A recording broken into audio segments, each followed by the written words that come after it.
Okay, we're going to go ahead and get started. Mr. Plakoff, you can call a roll, please. Jennifer Harden. Here. Jack Miley. Here. Belinda Grassi. Here. Tom Heck. Here. Stephen Jeffers. Here. All right, if you please rise for the pledge. I pledge allegiance to the flag of the United States of America and to the republic for which it stands, one nation, under God, indivisible, with liberty and justice for all.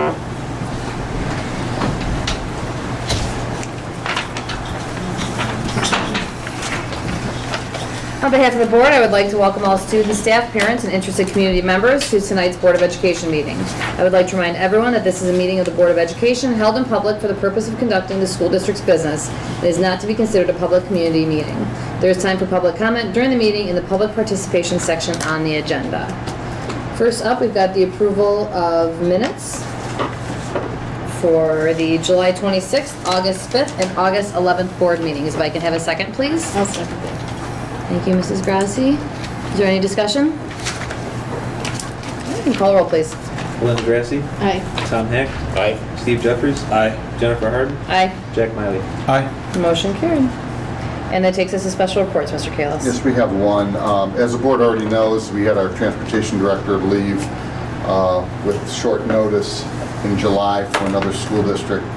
And we also had a longtime secretary on the transportation department also take a position in a neighboring district, which left us in quite a lurch considering we're restoring transportation.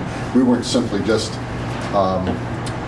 recycling state minimum routes as we have over the last few years, but instead we were trying to restore the routes. We were able to reach out to our former transportation director and Jim Haffa, who is now the business manager in the Painesville City Schools, and he was able to come over. Obviously he has his full-time job over there, but he's able to at least help us out. He's very well versed in the software that we use, Edulog, and he knows our staff, he knows the routes and everything else. I can't imagine anyone better than Jim coming and helping us. He's here today, but things have been pretty hectic over in the transportation garage. We're receiving a lot of calls. I want people to be patient with us. It's been a tough go. We're hoping that in any given year, first few days, first week is a little touch and go. This one's going to be really touch and go this time around. But I asked Jim to come here today to give the board a quick update on his efforts over there and where we are with it, and hopefully everything's going to be settling in the next few days. Yes, thank you. Like Mr. Kalis touched on, we've obviously some of the obstacles and what's going on down there already. When I was able to get in there and actually start going over some of the routes, it was easier for me to start with the elementaries and do those because there was already so much transportation there. Pretty much the only difference is we had 1 mile and then it was cut down to half a mile.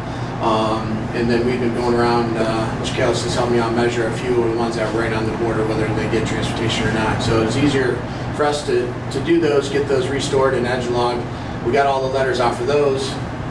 But when transportation was first restored, they had done everything on Excel because that's where the routes, when we used to have full transportation, were in Excel, even though they are different now because everything is triple tiered through the system. So they're taking, all right, we know we got to take this piece over to here and this piece over to there, and start splitting some routes to figure out how many routes were needed across for the triple tiered to be able to work. So that left us with high school and middle school. Obviously, you saw the postings that went out because we were pretty comfortable with the Excel, knowing that we were, missing some items and stops of that nature. So obviously that generated some phone calls, and then we did send a couple of duplicates and some, I don't know if they were missing a couple of the buses or whatnot, so that obviously generated a few more phone calls. So we sent out updated posting on those, and just basically been every day, probably putting in easily 15, 16 hours a day, all staff down there. Got quite a few of the bus drivers that are coming in and helping us with phone calls, running the routes, helping us measure some stuff and making sure we're not missing sections of those. So it's a little bit of old school mixed in with new school, with it, you know, going from the Excel and having the computer program. And I'm not the Excel person, so I lean on Debbie for that. I'm the computer person, and I'm very visual, so I got to be able to see it, which Excel doesn't help me out on that. So we're back there. You know, it's a good thing her office is there. We just yell back and forth to each other to get all figured out. But like I said, just some long hours, and like Mr. Keller said, you know, patience, which obviously when you're restoring transportation, you know, people are going to expect that service. You know, and obviously with tomorrow's start date and with the time that we spend in there, obviously we're still going to have some gaps to fill, and patience, you know, will be needed to fill those gaps, and trying to get back to everybody on those messages and everything that is left, which we are doing with that, you know, and constantly. I think we left there last night about 10:30 or so, and obviously I'll probably just take a nap down there, and I'll see you in the morning. So that's probably the easiest thing. But you know, I mean, you know, we knew we were going to have some challenges once we got in there and looked at it. So, but I don't know if it's fortunately or unfortunately. I was here when we cut transportation, and we went through all those, and we were able to make through all those after the first couple of weeks school started. I imagine it's going to be the same way. First, I want to thank you for all that you do, and I really like the colors that you have on. Thank you. But I'm concerned with the routing for the elementary. How did you determine how far the students are going to be walking? I'm looking more so when the time change, if they're going to be walking a little, parents might be a little bit concerned for the distance and how to determine bus stops. State law is for anywhere from K to 8 is 0 to half mile of a student. You can assign a bus stop from a student's house. Generally, what we try to do is take what we had in there from the years past, and those try to keep those pretty consistent. But some kids did move around, and some kids did adjust up.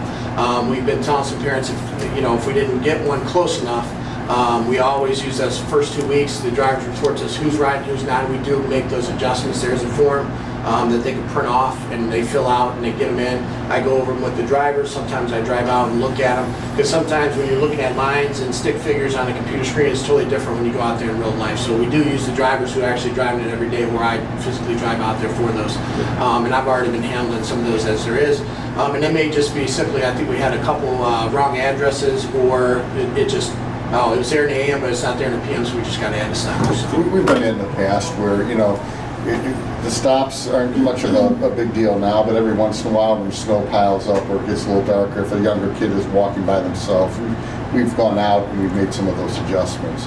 We just, if someone has a concern, they call us, and then we go out and look at it before we make a determination. Then obviously, especially with elementary, you got to look at, what road they're on. There's not a lot of street lights. I grew up in Riverside, so I know, you can't see your hand in front of your face when it's dark, stuff of that nature. So we try to look at those and make sure that they're not traveling very far to get there. So. How long do you think it'll be before things settle down? On a normal school year, it's usually the first 3 weeks of school. And that's, obviously when we looked at the other scenario, that's why I kind of pushed for a little bit towards the end of September, was the gauge. And that's kind of where I'm still with that gauge of, bringing it back down. And that's just fine tuning and have everything fine tuned to where it's settled in. Because I didn't have my hands in on creating the routes. I didn't have my hands in on which ones split, which ones left a little bit longer, so on and so forth. So I'll put my twist on it. A request was made by one of our board members, which I think is a good idea, considering that tomorrow we'll have the lists for students at the middle school and the high school to look at during lunch periods to figure out what bus number is going to take them home. Yes. Okay, so obviously we have to get that information out to the building principals so they can share it with their students. I got the move halfway done typed. Okay. So. Is there a way we can put a quick email or blurb out to Nick to put out to the parents, letting them know that's how we're going to handle the afternoon dismissal? And I talked with Mr. Liazzo's here at the high school, and the best way that I set it up is just going to be kid's name, and then I left grade in there, and then AM and PM busing. But we can shoot. You have to shoot out an email explaining that what the process is going to be tomorrow. Now we also have. We had to figure out a way to get buses off the campus as well. We only had a few buses last year. I think about 8, Chuck, 7 or 8. Yeah. Now we have 26, 28. Yes. On campus, and we're still trying to do it in a way that's going to keep parents still flowing over here and the faculty, the students their own exit and the buses their own exit. It's very difficult when you have 2,000 people trying to get off the campus all at the same time. So basically what we've looked at is having the 2 lines of buses facing out in front of Riverside here, and we can fit about 14 in that driveway. And then we're going to have another 2 lines along the split rail fence along the band field here, where we can put another 8 or so. Yeah, I think it's about 8 or 9. And then when you're looking at the 2 lines that are facing out on Riverside, if you're facing towards Riverside, the line on the right is going to extend all the way back. Now that was a drop-off lane, but we're going to use it as a bus line. Now parents can still, as they're coming in, as they're turning the corner by the gates, right along the gate is going to be that extension where that line is going to be. Parents or anyone that's coming in to pick up can still get around those buses and then pull into the pickup lane on the curb. So it should work. And all I can say is now that we've restored transportation, I'm really hoping that everyone takes advantage of it and we don't have as many drop-off and pickups as we've had in the past. Because I know after so many years, people are going to be accustomed to it. Even the people that have been critics about the fact that we only have buses, I think are probably still want to drive their kids. The kids still are going to want to be driven to school. So if we can just encourage everyone that the buses are out there now, get your kids out and get them safely to and from school. I'd just like to make the observation, obviously we've covered very well that we have jumped through a lot of hoops to get this going. Just to put another perspective on it, we didn't know until we were fortunate enough to pass the levy in May that we were going to be able to restore full busing. So that's, June, July, you had 2 full months, and then part of August. So we are really having to come together, put this all in place in a very short period of time. So just hopefully, people have a bit of patience with us as we have this shakeout period. It's not going to go, we hope that it goes smooth, but if it doesn't, just have patience, along with the pickup of your children. And on a normal basis, the first week and a half always runs a little bit slower. I think Monday or Tuesday the kindergartners start coming on, so those afternoon routes always tend to lag a little bit. And once everybody gets used to where their bus is located, what bus they're riding, that speeds up things along the lines too. We had inspection too on our new buses, right? Yeah, we had them today, and half of them are stickered. For some reason, they came to inspect 8 buses, but only brought 4 stickers, so I'm not sure on that. So they're coming back with some Why don't you stickers. tell me? One last question I have. So we have gone to the 3-tier busing, and maybe we had that before. Just for people to understand the scale of it, how many buses do we have to buy to fulfill our obligation to provide full busing? Well, right now, we have 40 routes, 10 special needs routes, and we usually operate with 12 to 16 spares. And those are obviously, if you got to do work to buses that are already in the fleet, run field trips, and just to have a couple backups, those just in case ones. So we're approximately right now 65. Our concern more now, with even discussions with other districts, is the fact that there's a lack of drivers, correct? Yeah, we are feeling that shortage too. Do you want to give a plug to the camera if there's people out there? I don't know about a plug, but if you're interested in driving, we would definitely be willing to train you. Got our trainers here. They just got done training a couple people. Well, I posted, Chuck, 4 or 5 routes and an assistant route. So that's pretty much our sub pool that we have now, plus that's going to leave a couple vacant routes that are open from retirees and other people moving on. So. Any other questions? We appreciate you being here. All right, thank you. Thanks, Jim. Okay. Anything else for special reports? Okay, that takes us to old business. Does anyone have anything? I had a couple of questions. Okay. We have new policies on the agenda. Those are the same policies that we had put on the agenda before. We had taken. Yeah, we took. Right, we had tabled those. We tabled them again tonight, so that they're not. Okay. I Never did mind, I only didn't because look we're at- still We haven't working handled- on answering some of the questions that Okay. you have. At some point, we need to discuss, we were going to have a conversation about updating the personnel administrative handbook. And so I think that was the personnel committee. So we want to do that. And I just was curious about the status of the classified contract that we haven't approved yet. We're meeting with the union on September 1st. I'll have more information then. Nothing has really changed. Okay. That's all I need. Anything else? Okay, that takes us to new business.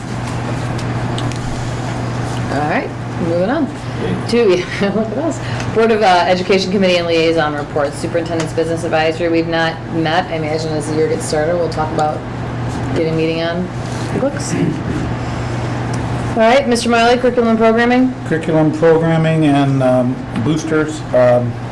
Tom, you want to give a little synopsis of the curriculum since I missed it tonight? We had a few topics. Before school has started, we brought in a consultants to help, I guess, morale and other things, making, I guess, making sure people understand how to treat each other with respect. And I think that training went very well. So when I heard, I mentioned the floor with you, Mrs. Malacher here shortly. We also talked about a little bit about the new requirements for high school graduation, which I'll turn the floor over to you. But it's kind of a wide-ranging, but not necessarily anything I can put my finger on for the purposes of the meeting. But it was a good meeting, and we covered a broad number of things. But I'd like to turn the floor over to you to talk a little bit about that, the consultant training that you had, as well as the Ohio diploma requirements.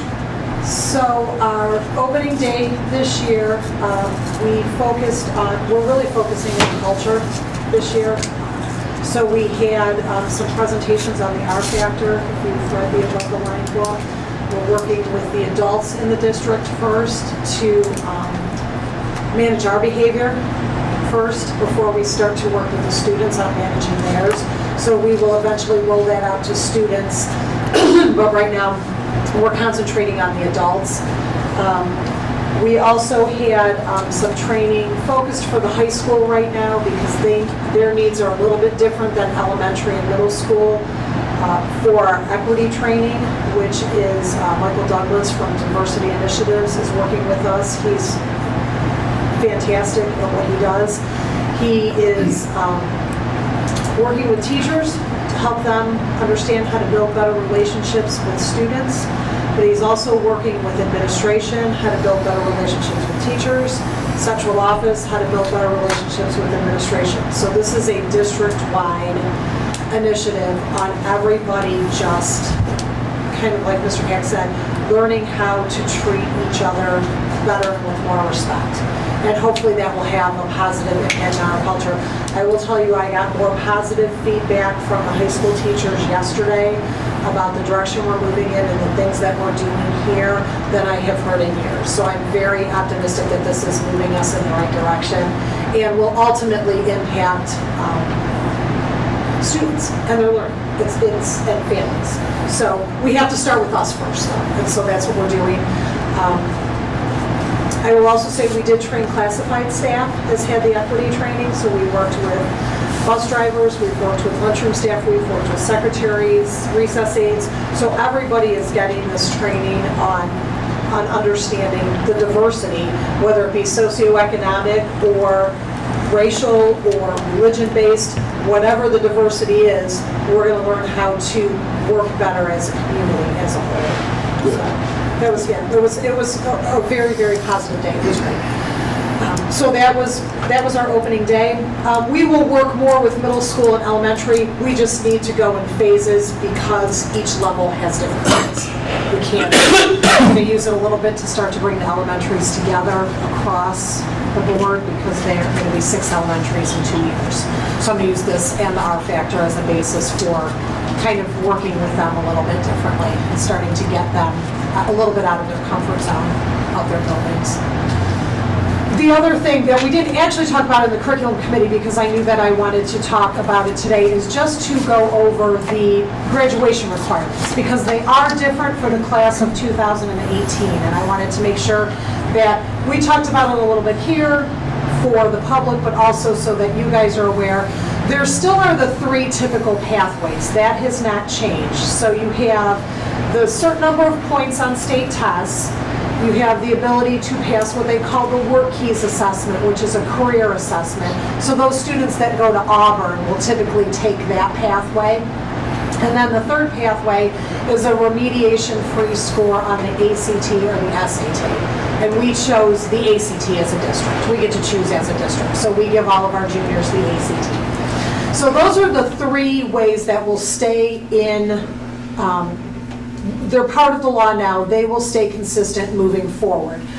For this year, the legislature passed a bill that said we are able to, because we're still in transition, and to put this on all of our graduating seniors this year did not seem to be, we did not get them where they needed to be. So they offered some other options. And I'm actually going to read them because there's quite a few of them.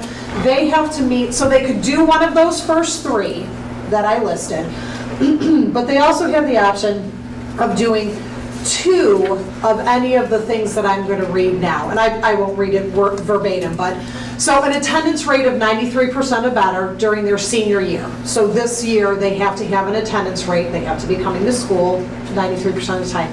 GPA of 2.5 on a 4-point scale, completed during 12th grade. So this isn't a cumulative thing. They're looking to make sure that you have not fallen off this senior year.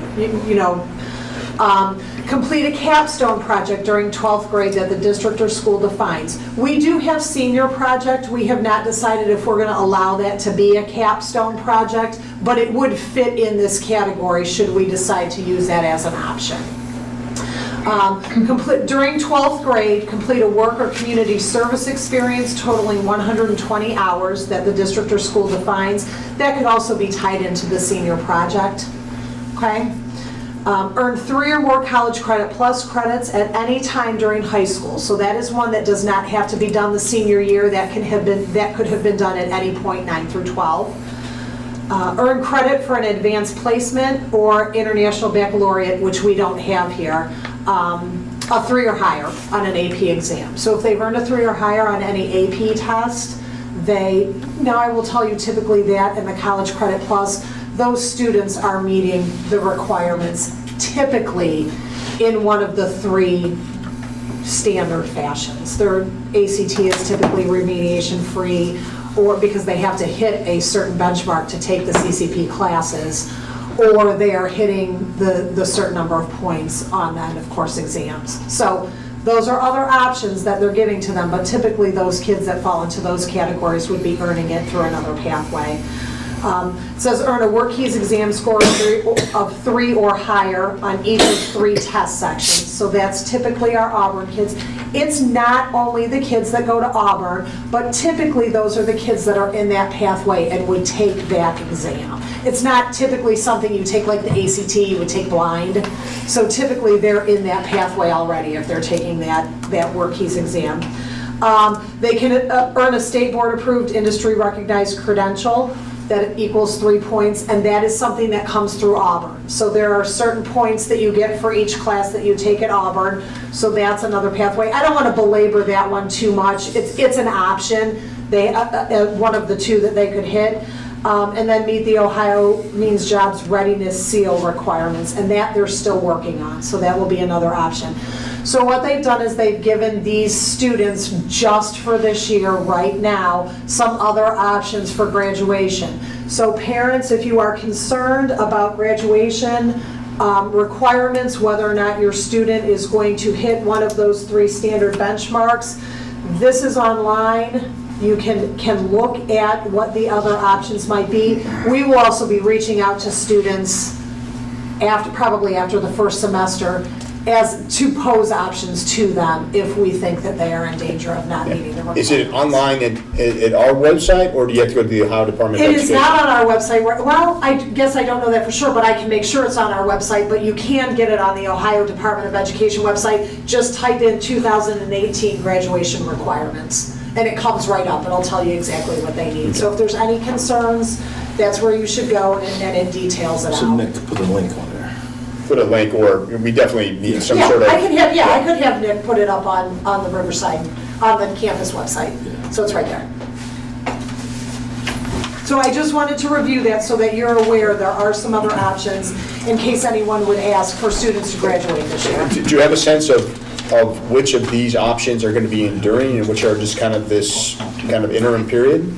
I don't know, because right now they're saying this is just for this year. Okay. I don't know that statewide we can get to the level that they would like to see us at. I think Riverside is going to be okay with the majority of our students, you know what I mean? I think we're going to be able to meet one of the 3 standards for most of our kids. There's always some students that struggle a little bit.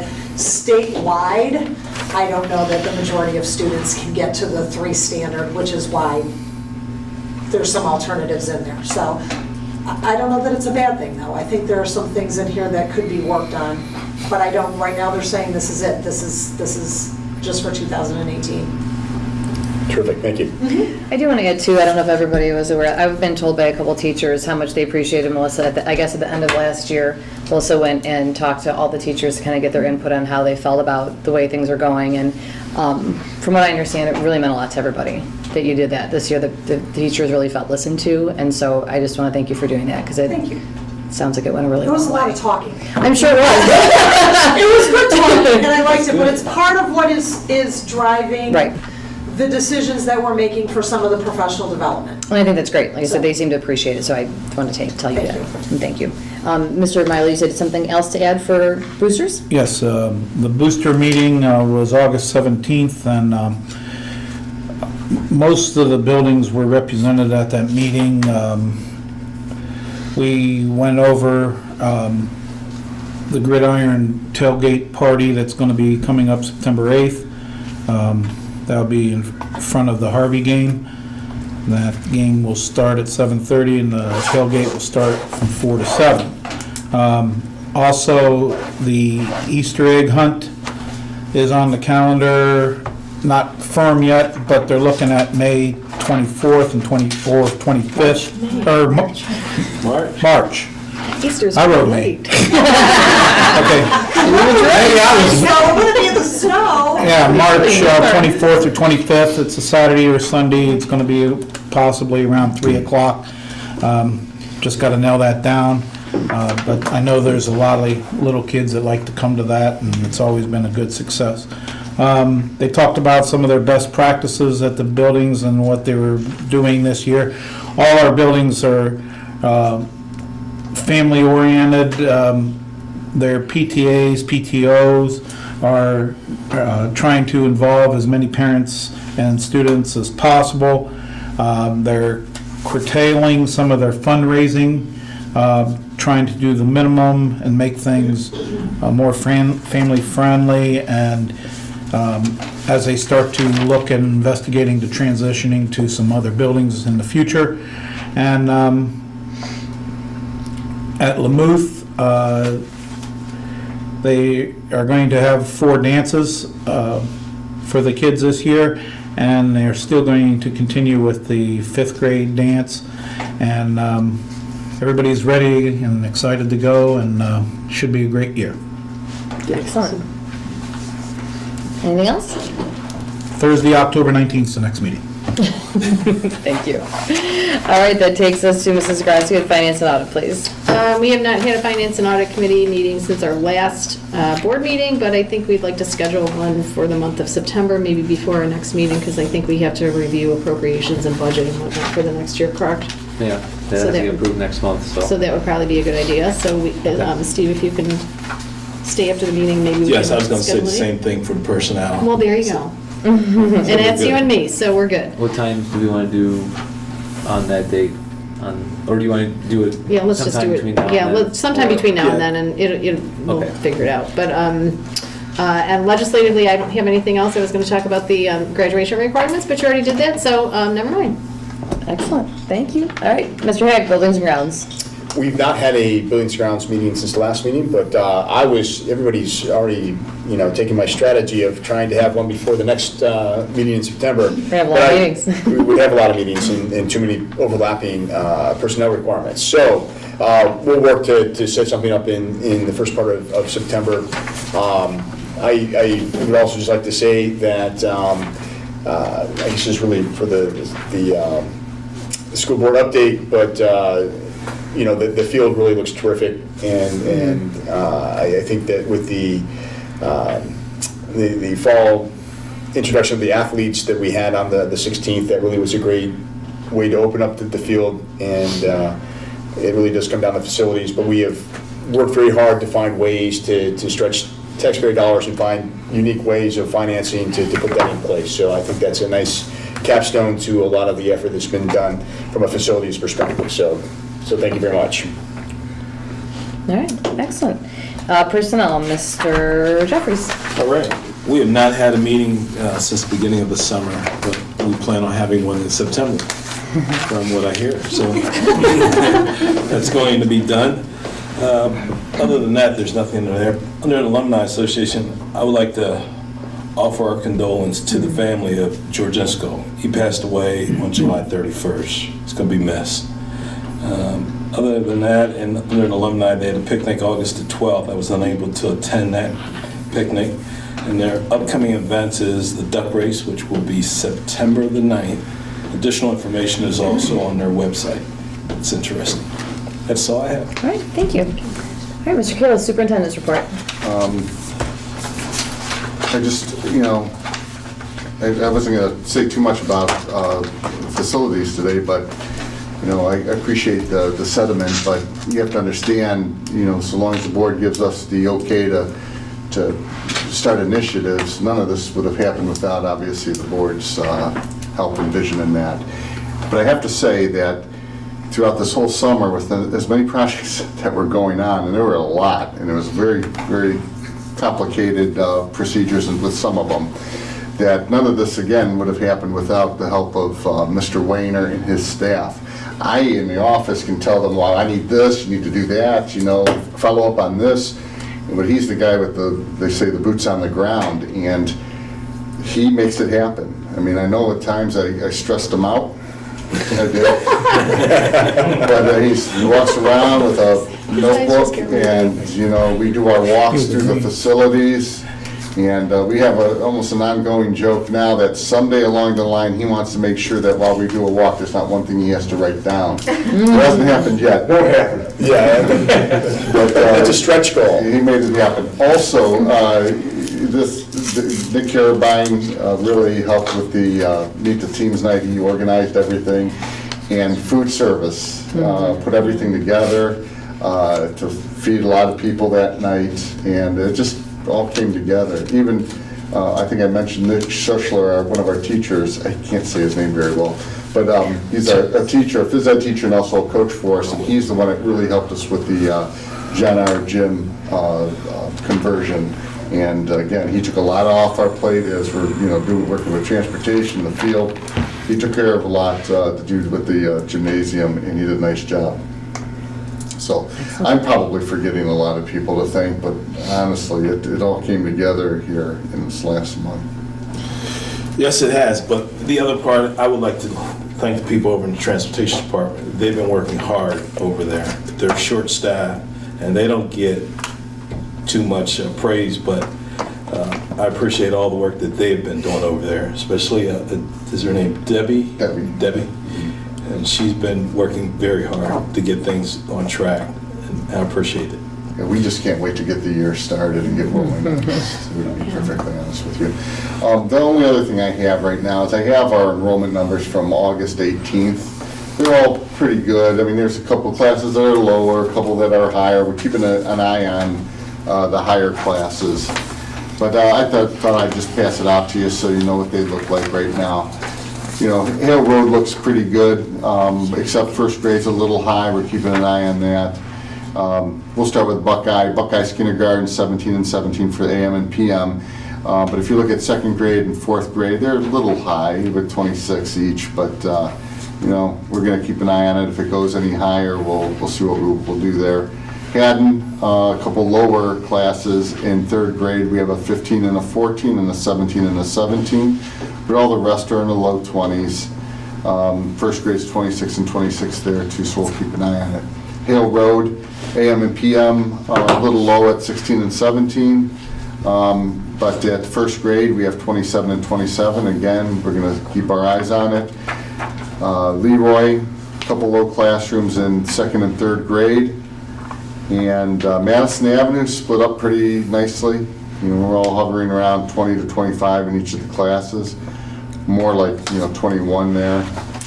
And Melridge, we have a high AM kindergarten, but all the rest almost perfect at Melridge. So if we get a couple more kids that are late enrollees, we'll look at to see what we can do about bringing, either breaking the classes up or to get some help if we can.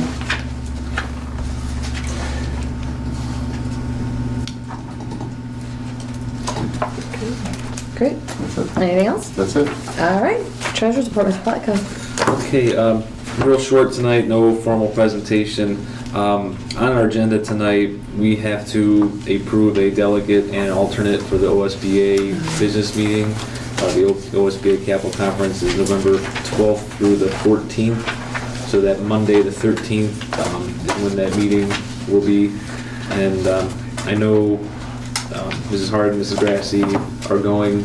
Is anybody else able to attend? Mr. Manley? I'm not able to. Okay. I'm gonna try to. Okay. So I guess that kind of narrows it down between the three. We need 2 out of 3. What time, when is that meeting? We have a presentation on Ours is at 11 o'clock on that Monday. Monday. And I believe Monday the it's at, 13th? yeah, it's at 2:30. There's an 8 a.m. overview and a 2:30 actual meeting. And we haven't gotten our agenda on when we are moderating. We did. We did. I got a letter, I don't thought. remember- I don't remember when that A is. letter Can we or get- email? Well, we can't get back to. Can we do it Yeah. in September? We have to do it in August. In August. Okay. But I mean, you're selecting a delegate and alternate, so if one can't make it, Right. another person can, and Who did we get that email from? I can't remember. I don't remember either. I'll have to look when I get home. I don't mind doing it. It doesn't. okay. You can come down. So I have you as the delegate, and we'll have Put me as or the put alternate. Miley as the alternate. Okay. Then if she can't do it, I can do it. Okay. Just have to tell me, I'll text you. please. Okay. Just another things for board docs. I know we were a little rocky this month. Next month will be for sure live, so make sure you bring your devices for the agendas. I mean, we'll have printed copies as a backup in case it doesn't work. And then we're having Nick update the website, so we'll link to board docs, so it'll be on our page with our regular agendas and minutes. There'll be a link on there as well as soon as he gets back and can update the website. If you have any trouble, if you don't remember your login information, things like that, just reach out to me and let me know, and I'll make sure you're up and running. Or if you need a password reset or anything like that, we'll get you up and going. In September, we're going to have our annual recognition of the booster groups and PTA groups. So we're trying to confirm that someone from each group is going to attend, and we'll do our formal approval for the 17-18 school year. So we'll have a packed house next board meeting, and then we also are going to have Ryan Nelson from Red Tree Investments going to come in and give us a quick update on our portfolio for our bond proceeds and the investments and how that's looking and housing interest income, things like that. For financial reports, I did not print copies this month. I'm going to have them electronically on board docs and on the website. Since it's July, it's the first month of the year, not a whole lot of activity happens, so there's not a whole lot to go over other than we got our first property tax advance, which is about $7 million for the general fund. And then the very last report shows our running interest total so far for the bond fund, which is about $93,000 we've earned on our bond proceeds, net of investment fees. And I believe that concludes my report. Excellent. Okay, any questions? All right, that takes us to public participation. Anyone wishing to address the Board of Education will be recognized by the Board President. Speakers are requested to identify themselves and their topic. Comments are limited to 3 minutes. Do we have anything tonight? Yes. Hi, I'm Teresa Strefke. I'm with the Riverside Band Boosters. What I would like to do is present, hopefully, a possibility to you. When I was at the Meet the Teams tonight, Mr. Mike Ria came up to me and was wondering if there was any way that we could do possibly a fireworks display at our homecoming. And so I'm going to turn it over to Mike so that he can describe to you. He works for the American Fireworks Company. They've been established since 1902 and he has 20 years of experience. And I'd just like you to listen to him and see if it's a possibility. Hi, my name is Mike Rhea. I'm a parent of a junior at the Riverside here. Homeowner and obviously in the district and everything else, taxpayer.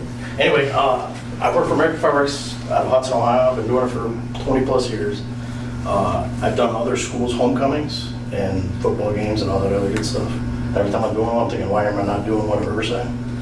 So I just got a call the other day from people down there want to know if I want to do Euclid's, which is the 22nd, which is the same day as homecoming here, September. And but always been thinking about it, so we kind of pushed the button and decided we'd try to come in and see what we could do here. Obviously, it's financial. There's money involved. We thought about trying to get sponsors if there's a possibility. Maybe we could do shows from $2,000 to unlimited amounts of money. Doesn't have to be a lot of money. Euclid is probably somewhere probably around $2,000, $1,800, something like that. It's basically just like a finale after the band homecoming show, and something for the finale or for the national anthem. We could do a full show. We have this. There is space here to do it. It would be a matter of where we'd actually do it. Everything would be legit. There's insurance involved. The company basically, it's like a turnkey deal where you basically just order a show. They get the permits. We have an authority having jurisdiction, which is generally the sheriff and a fire inspector that is always involved. I do shows all over. I'm just an employee for the company. I just did Concord for Concord Community Days. I'll be doing another City Fest Saturday. Madison, like the park where it is on the 3rd. I mean, I do shows all over. I just did Feast of the Assumption a couple weeks ago. But I just think it'd be a cool thing. Especially now we got a fancy field, all that other good stuff. I've done shows like Jefferson High School in Ashtabula. They built a new football stadium. I don't know how long ago this was. It was quite a while ago. Their first football game, they did a big show, stuff like that. So it's a suggestion. Like I said, it doesn't have to be crazy money. Obviously, the more money you spend, the bigger the show, the more impressive it is. But that's my deal, I guess. So the whole field's not gonna go. No. It's all legit. I'm not like going to fan fireworks and buying some stuff and putting it down on a board. Not like that. It's all legit. What happens? You're gonna see me walking down 84. I was gonna say, he also has information. Yeah, I have some stuff with me. American Fireworks actually, I believe it's $10 million insurance policy to get for every show. So I mean, it's 100% legit. It's all I'm licensed. How do other insurance companies, the insurance companies that represent schools, is it ever an issue? I don't. Because obviously we would have to talk. I don't think it has anything to do with. I mean, it's all basically liability. I believe is going to be all American. And I actually have a kind of sample copy, which they sent me today, because I know this is all kind of last minute, but I have a sample copy. Are you talking about like something before or after a football game? Well, basically what I would think would be like something like national anthem for sure. And then, like I do stuff like Warren Harding football. I used to do every home game, they would do national anthem. If they hit they got a touchdown, I'd shoot like stuff up. And then if they won the game, we do like a finale in the end. I've done stuff with the Indians where you just shoot stuff up for home runs and stuff like that. What are you talking about, just in the back yard there? What's that? Behind the stadium, behind the home section? In Indian? Oh, you're talking about, what I was originally thinking was gonna be like by the baseball diamonds. The problem with that is, everybody on the home side was gonna have to either turn around or whatever. I called down and talked to one of the owners down at the American today, and he always pulls an aerial view up. His suggestion was at the 84 end zone side. I know that's a problem because of parking. That's what I told him, and I was thinking, well, maybe for one game we could do parking a little different or whatever, you know what I mean? Because that would, everybody would be able to see it equally. Got this field too, over here. I'm not really sure which way. The band practice field. field. Band practice field? It's right outside these windows. Yeah, I mean, I can suggest that. You know, I mean, it's pretty basically close. it's a matter of we need Too an close. okay, and then we go from there, and then we see what we can put together. So let me ask you this too, when you do these other schools, is there like some type of notice that goes out to the neighbors? Oh yeah, I mean, well, to some degree, if the neighbors are within a distance of like concern, like when I do Concord, they actually have people sign off a waiver. The house is on Concord Hampton Road because they're so close. They'll sign a waiver off. basically letting it happen, basically. Yeah, I'm not so concerned about maybe I'm concerned about the noise. If they don't expect it. I don't think so. I mean, I've done shows where I do a show, it's been a while now, we do a private show, it's always February 12th, every 5th year, and I know the 911 calls are ridiculous because all of a sudden people are hearing, you know what I mean, all this noise, so. I guess what I would suggest is this, if there's something you would like to see, put together what day, some type of itinerary, how much the cost might be, and give it to us and we'll take a look at it. I don't think it's a necessary, it'd be a nice thing, we never had it before. But I need to make sure that because we haven't had it, that we cover our bases. And the cost is also another issue. Well, I mean, really, how that a lot of times works is that you come up with a budget, they put a show together for you. You know what I mean? Obviously, the bigger the budget, the bigger the show, the longer the show is, or whatever. But do you think all the different booster groups would want to get in on this? You know, when I heard of like 2,000, I don't, Mike does this. I saw the Concord Community Days. I thought that was phenomenal. I'm sure that was more than $2,000. Yeah. No, they do a nice job. But, Yeah, they do. I was kind of, this came up last minute. I apologize. I didn't realize there was a board meeting tonight. I found out there was a board meeting tonight, and I was approached, like I said, at Meet the Teams night when Lisa and Mike approached me. I'm like, oh, we'll talk about it at the football game, and we'll see where we have to go, but I can't give permission for something like this. We're gonna have to go to board, and then I found there was a board meeting tonight, so we kind of put everything together fast. I was hoping to talk to Tim Keller. I believe he's the president of Gridiron. I was hoping we could try to find sponsors. I can't speak to say that the boosters would front the money because I need to talk to, my board and the group first.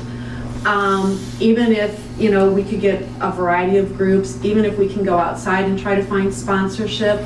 If the 22nd is too early, because I realize how fast this has come upon us, I think senior night would be a really cool night too. Which is October 20th, and it's the last home game, and that might be a cool way to send the seniors off. Yeah. Seeing how it's accepted, maybe we can start doing this. I kind of like how they do it for the one high school. Kind of sounds cool, I'm sick and tired of sitting at, well, maybe I shouldn't say the school because it's on tape.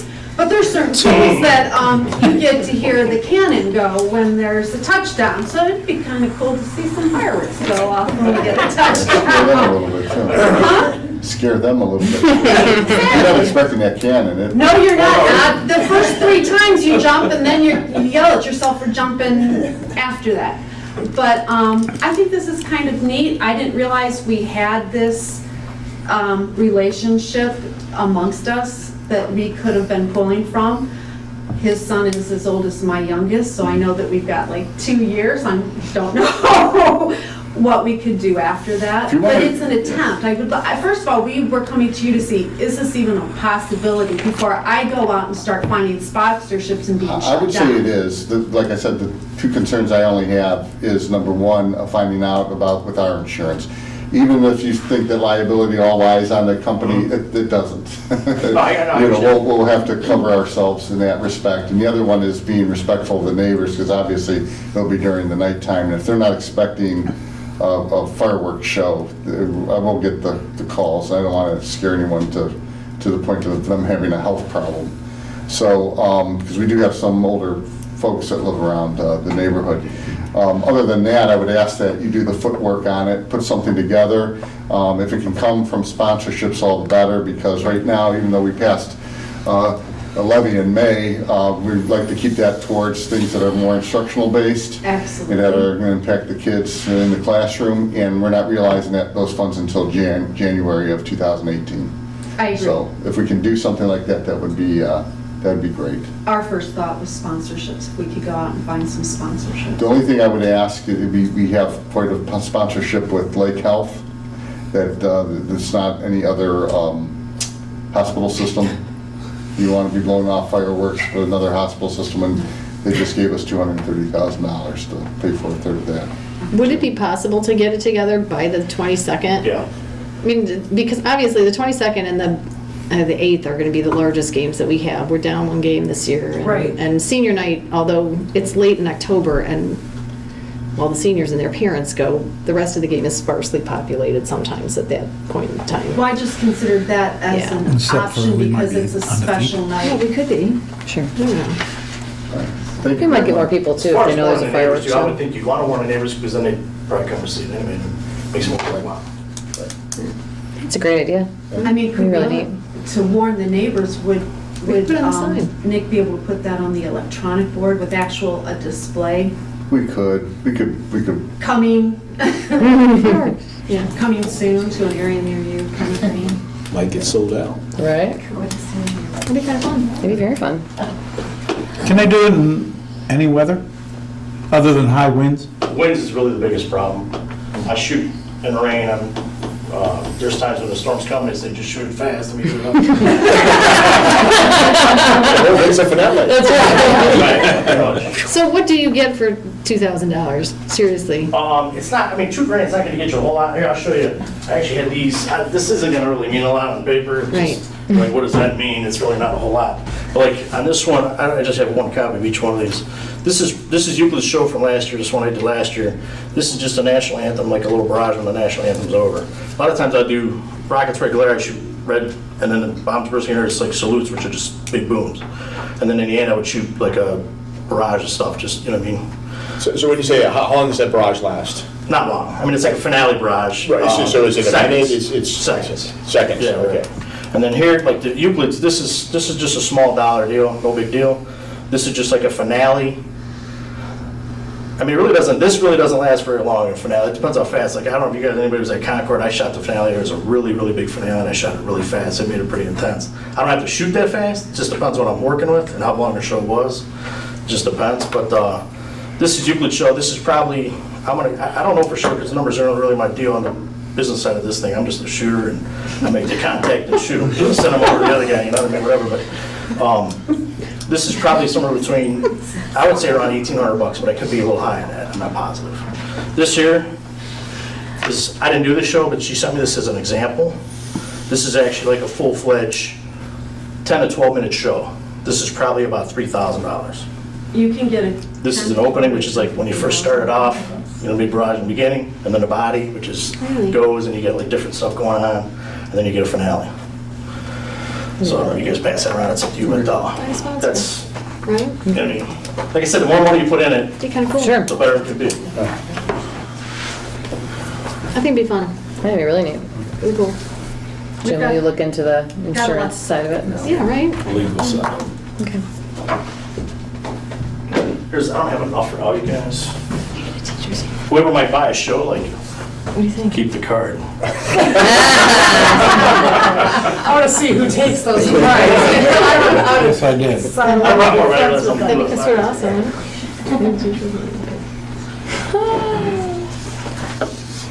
Thank you, guys. That's a really neat idea. Thank you. Okay, do we have anything else? No? All right, that takes us to the consent agenda. We have a motion to approve the items for the finance and audit consent agenda, items A through T, as recommended by the treasurer. It's actually through you. Through you. Where do you see? Sorry, you, and we don't say V because V's the Right. A through you. I'll second.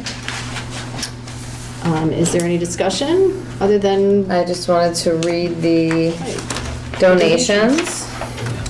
At the top of the page or something. Yes, we had the 90 stadium lockers for the locker room from the Gridiron Club at a value of $27,700. Books valued at $125 from Mary Pope Osborne, author of the Magic Treehouse books.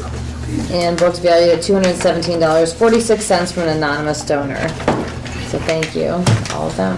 The locker room does look really, really nice. it absolutely does. I thought that was So cool. super great donation there. Yep, Looks thank great. you. All right, well, if there's no other discussion, can we call the roll? Tom Heck, Aye? Steve Jeffries, Aye. Jennifer Harden, Aye. Jack Miley, Aye. Belinda Grassi. Aye. Motion carried. Personnel. All right. Motion to approve the items listed on the personnel consent agenda as recommended by the superintendent. Items A through I, is that correct? Yeah, it would actually be through H because I The way board That's docs. the agenda. Okay. Yeah, so it'd be H Oh. through H. Okay. We have a motion, a second on this? I'll second it. Any discussions? Call the rolls. Tom Heck, Aye. Steve Jeffries, Aye. Jennifer Harden, Aye. Jack Miley, Aye. Glenn DeGrassi. Aye. I don't know where it's at, though. That should be it, but then we do not, doesn't look like we have anything It's for, towards the end. Yeah, it's actually just the Board of Education update. yeah, we don't have anything for buildings and grounds, so we're good. All Nope. right, that takes us to the Board of Education update, if anybody has got anything for us. Sure, I would just like to welcome all the students and teachers and staff back to school tomorrow. Yay! Yay! And I would like to tell all those moms out there, yay! Sorry, just have to say it.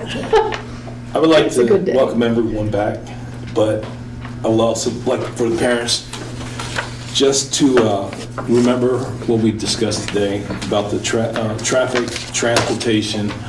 Just be careful out there tomorrow. There's going to be a lot of traffic out there. We don't want no accidents. We don't want no one getting injured or anything. Busing, the kids driving to school. Just take your time, be careful. That's it. Just a welcome back to everyone.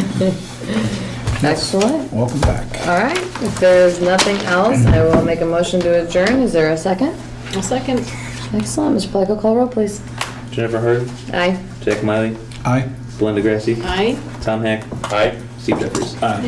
Motion carried, and look at us out at Wow, it's 8 8 p.m. Thank you. 8 o'clock. Melissa, Wow. get you ready the shirts too from Melissa.